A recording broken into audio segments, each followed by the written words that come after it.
Okay. Welcome to the presentation of Silent Way. The members of this team are Brenda Ruiz, Wendy Villagrana, and Leslie Alejandre. Silent Way. Background. The Silent Way is the name of a method of language teaching devised by Caleb Gattegno. It is based on the premise that the teacher should be silent as much as possible in the classroom, and the learner should be encouraged to produce as much language as possible. Gattegno views language itself as a substitute for experience, so experience is what gives meaning to language. Approach. Theory of language. Gattegno is referring to the way each language is composed of phonological and suprasegmental elements that combine to give the language its unique sound, system, and melody. The Silent Way takes a structural approach to the organization of language to be thought. Language is seen as groups of sounds arbitrarily associated with specific meanings and organized into sentences or strings of meaningful units by grammar rules.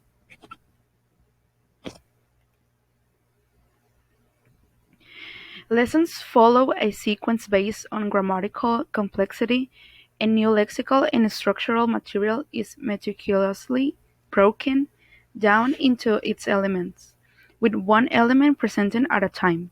The sentence is the basic unit of teaching, and the teacher focuses on propositional meaning rather than communicative value.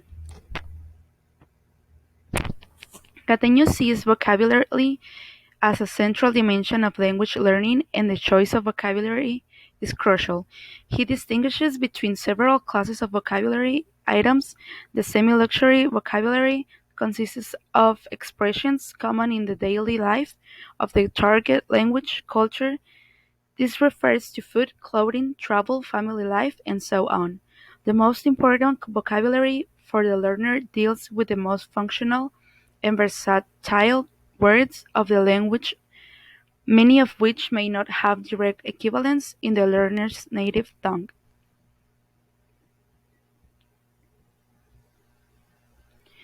Theory of learning. Gattegno states that the processes of learning second language are radically different from those involved in learning a first language. The second language learner is unlike the first language learner and cannot learn another language in the same way because of what he now knows. The natural or direct approaches to acquiring a second language are thus misguided, says Gattegno, and a successful second language approach will replace a natural approach by one that is very artificial and, for some purposes, strictly controlled. The artificial approach that Gattegno proposes is based on the principle that successful learning involves commitment and the self to language acquisition through the use of silent awareness and then active trial. The self, we are told, consists of two systems: a learning system and a retaining system. Motivation is what gets you started, commitment is what keeps you going.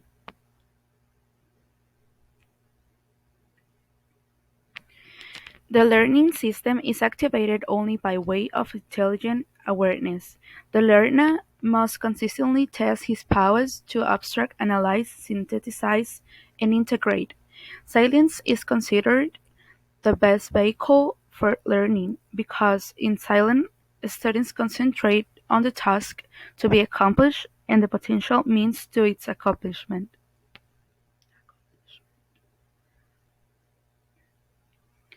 The retaining system allows us to remember and recall at will linguistic elements and their organizing principles, and makes linguistic communication possible. Again, silence is a key to triggering awareness and hence the preferred path to retention.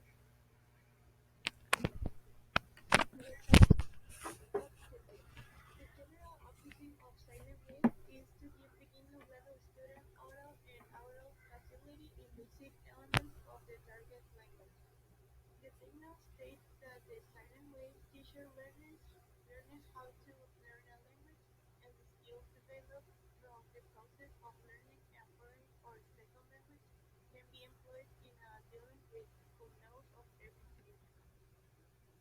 Syllable. The silent way adopts a basic structured syllable with lesson planning around grammatical items and related vocabulary. There is no general silent way syllables, but from observation of silent way programs developed by the Peace Corps to reach a fidelity of language at a basic level of proficiency, it is clear that language items are introduced according to their grammatical complexity, their relationships to what has been taught previously, and the ease with which items can be presented visually. Types of learning and teaching activities. Learning tasks and activities in the same way have the function of encouraging and shaping student oral response without directing oral instruction or unnecessary modeling by the teacher. Basic to the method are simple in linguistics in which the teacher models a word, phrase, or sentence and then elicits learning response. Learners then go learners then go to create their own utterances by putting together old and new information. Charts, rows, and other aids may be used to elicit learner response. Teacher response to comments, questions, and visual cues to constitute basic from classroom activities.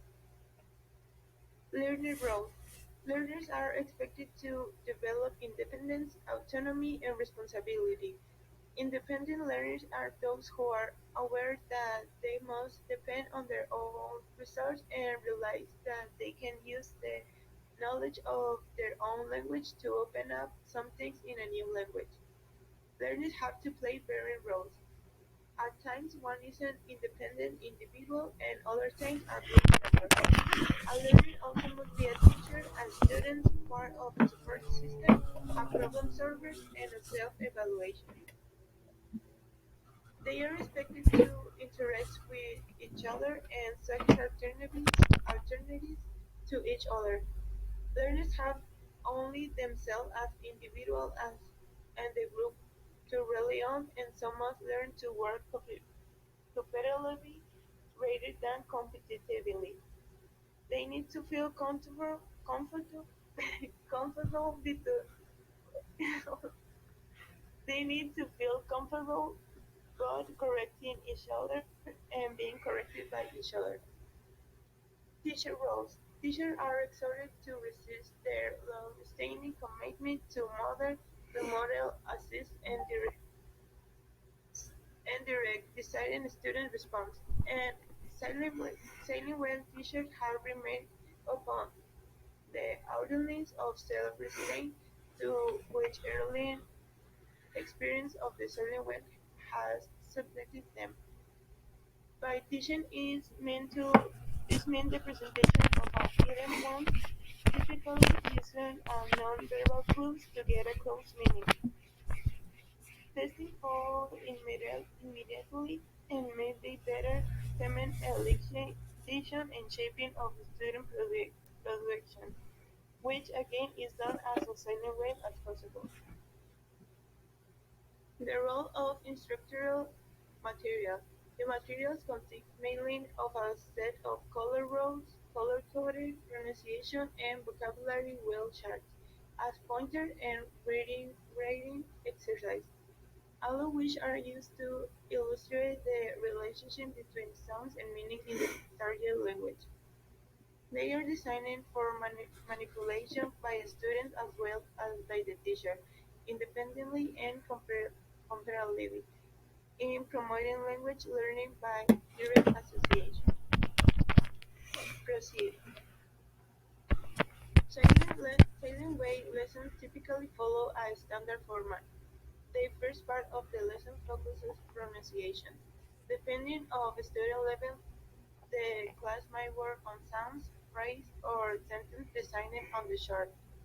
At the beginning stage, the teacher will model the appropriate sound after pointing to the symbol on the chart.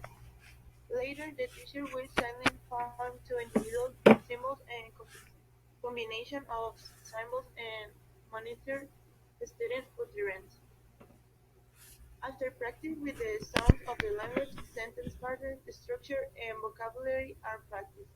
The teacher models are the teacher models an utterance when creating a visual visualization of the with color codes. After modeling the utterance, the teacher will have a student attempt to produce the utterance and will indicate if it is acceptable. If a response is incorrect, the teacher will attempt to reshape the utterance or have another student present to correct the correct model. Later, when a structure is introduced and understood, the teacher will create a situation in which the students can practice the structure through the manipulation of the roles. Variations of the structure then will be elicited from the class using the rows and charts. Those are the reference, and that's all.